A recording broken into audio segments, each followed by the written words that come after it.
Hello, friends, and welcome into Pittsburgh Steelers Talk by Chat Sports. I am Tom Downey, here with the latest news and rumors around the Steelers and the NFL notes as it relates to Pittsburgh. And we're going to begin with one of those. That is the latest on the Deshaun Watson situation and the update on that standpoint here.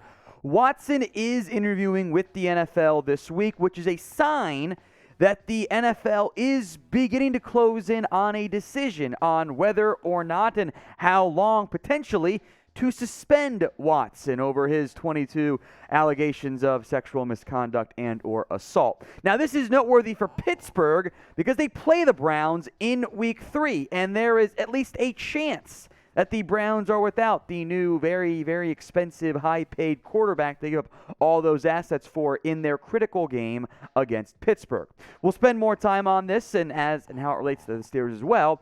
But if you want everything going on around this organization, you guys have come to the right spot. Hit that big red button and subscribe for free daily Steelers videos on the latest news and the latest rumors right here at Steelers Talk. It's youtube.com/Steelers TV. Now, there is precedence for the NFL to suspend a player or players in the past with no criminal charges. Of course, as you guys know, there was no charges, at least I'm assuming you guys know, no criminal charges against Deshaun Watson. The civil case is ongoing. It would not be the first time the NFL and Goodell laid the hammer down. They suspended Big Ben for 6 games way back when over his sexual assault accusations. That was appealed down and reduced down to 4. Ezekiel Elliott got 6 games, which still has Cowboys fans upset about. And just in terms of what they were accused of, and especially the volume of what they were accused from the number of accusers, it's not really much of a comparison. It's 22 versus 1 and 2 for Zeke and Big Ben. That's a pretty big difference there. And you do wonder if the NFL decides they need to come down hard on Deshaun Watson. Fair or not, it does seem like far too often in this particular type of instance, the NFL feels the need to be harder on players from a public image and PR perspective.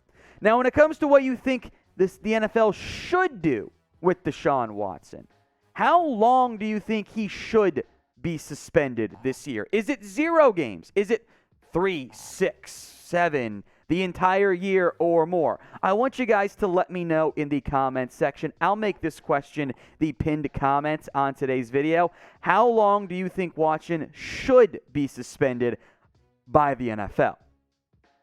Kind of what I alluded to a little bit there. We do know this about the NFL. It is not the National Fair League. More often than not, it is the no fun league in terms of celebrations and whatnot.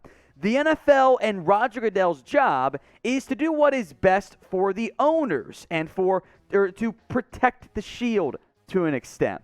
They're not always interested in doing the exact right thing necessarily. It's about what's in their own best interests. That's how commissioners tend to operate. So as it relates to Deshaun, yes, the maybe legal court could not prove he did anything wrong, but this is a different conversation within the NFL. There's the court for the NFL, the court of public opinion, etc., etc. The 22 allegations shouldn't really be just ignored altogether, even if the criminal side of it says, nope, we cannot bring charges against you. So when it comes to what the NFL will end up doing, how long do you think Watson will be suspended this year? A very different question than what you think the NFL should do. Sound off for me in the comments section right now. Let's move now to the haters and losers over at Bleacher Report. I'm kidding. Mostly. Bleacher Report's gone through and graded every team's offseason, and they didn't like what the Steelers did. Their free agency and trade grade, they grouped those two together, which I respect the idea of it, gave it a C for the Pittsburgh Steelers. And I don't know about that. That feels rather low. Here was what BR wrote. The Steelers ranked just 21st in scoring and 20th in points allowed last season. They ranked 29th in yards per carry and dead last in run defense. Are they significantly better now? They are not. The additions of Mason Cole and James Daniels should improve the line, and Miles Jack should help bolster the run defense. However, the Steelers also parted with guard Trey Turner and lost 2 key offensive pieces in Juju Smith-Schuster and James Washington. Now, I got more thoughts on this here. We'll begin with the James Daniels side of it. I loved that addition. That was a huge pickup as far as I'm concerned. Like, getting James Daniels for the contract cost that they did, I thought was one of the best offensive line moves in the NFL. They added Mason Cole to help compete and help fight on that side of the football. That is a big deal for me. So I like what they did on the offensive line. And it's as it relates to the receivers, I want to spend some time on that too, by the way. You lose two key pieces in Juju Smith-Schuster and James Washington. Those guys didn't even combine for 400 yards of offense last year in terms of receiving. Like, they were not your key pieces because of injury and the Steelers not liking James Washington. So it's not really that big of a loss to be like, oh no, Juju's gone. Like, yeah, if you lost 2018 Juju Smith-Schuster, sure, but 2021 and James Washington, that's not that big of a loss. And defensively, are we really that concerned about the run defense for Pittsburgh? Like, they were a great defense last year. They've been a great defense for years. And yes, you didn't add that many pieces beyond DeMarvin Leal. And frankly, I'd be more concerned about the loss of Joe Hayden with only Levi Wallace coming in. Defense was not the problem in Pittsburgh last year. Like, not even a little bit, to be honest there. And in theory, this team is going to get back Stephon Tuitt as well. I certainly hope from that standpoint there. Pittsburgh had an above-average defense. You add a good linebacker in Myles Jack. In theory, you get back Stephon Tuitt. I think overall, the lines, the trench play for Pittsburgh, they got better. Are they as better as they could have possibly been? Not necessarily, but they are better off this year. Do you agree with me or not? Do you think the offensive line and the defensive line will improve this season? Type in Y for yes or N for no. Go ahead and sound off in the comments section. To the draft now, which we've spent plenty of time with in the past year. C+ draft grade here in the end, which isn't that outlandish. Really comes down to how you feel about Kenny Pickett, I guess, in the end. Here's what BR wrote. Second-round pick George Pickens and fourth-rounder Calvin Austin III may eventually replace them, referring to Juju Smith-Schuster and James Washington, but rookie pass getters are always a crapshoot. First-round quarterback Kenny Pickett is the heir apparent to Roethlisberger, but he was a reach in the first round. I didn't love Pickett. I get it. But I love the Pickens and Austin selections. I gave the draft class a B, and those are my two favorite ones. The idea of just writing off rookie receivers as it's a crapshoot is crap. Are we serious here? That's the reasoning we're going with? Oh, it's a crapshoot. The entire draft is a crapshoot. If that's our argument, we're not really making one. We're just excusing the grade that we gave it. I love Pickens coming out. He was a great value pick. Austin even more so out of Memphis. And it's tough to go, oh, rookie receivers are a crapshoot when they have produced at a pretty decent clip in recent years. But yeah, it's a crapshoot because everything about the NFL draft is a crapshoot. We can't use that as the argument as to why we gave it a low grade, because that's just the nature of it. If we're doing grades, give me a real reason beyond who knows. That's just cowardship.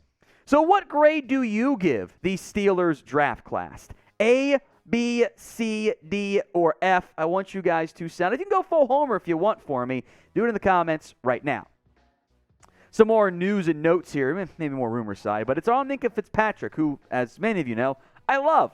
Jeremy Fowler reports that Minkah is trying to reset the safety market, and he also notes this deal is not going to be rushed. That should not come as any type of surprise. The safety market continues to go up and up, especially as teams adjust and reconfigure the way they deploy their top-end players. Jamal Adams right now is the highest-paid safety in the NFL at $17.5 million per year, a significant jump over Harrison Smith, Justin Simmons, and we're not that far removed from Justin Simmons being the highest-paid safety in the NFL. I would give Minkah Fitzpatrick $18 million right this second. And do you know why? Because other safeties, Derwin James, Jesse Bates, and even some guys on this list, like Eddie Jackson's due for a new deal in the not-too-distant future. The contract market, except for really running back right now in the NFL, only goes one direction. It goes north. And the salary cap is going to continue to rise. Yes, you're paying TJ Watt big money. Not a big deal. You are able to afford all of these players because the cap continues to rise. You can backload the deal, and you're not paying a franchise QB right now. You're actually saving a ton of money on that standpoint there. I think Minkah's top 5, somewhere in that range. You can call him 1, 2, 3, 4, 5 if you want. That level of player gets the bag. They get to be the highest paid player at their position. So do you agree with me that Minkah Fitzpatrick deserves to be the top paid safety in the NFL? If you do, type in 1. If you don't, type in 2. If and hopefully when Minkah gets paid, we will break it down for you here on Pittsburgh Steelers Talk. If you want free videos, all you got to do is hit that big red button and subscribe right now.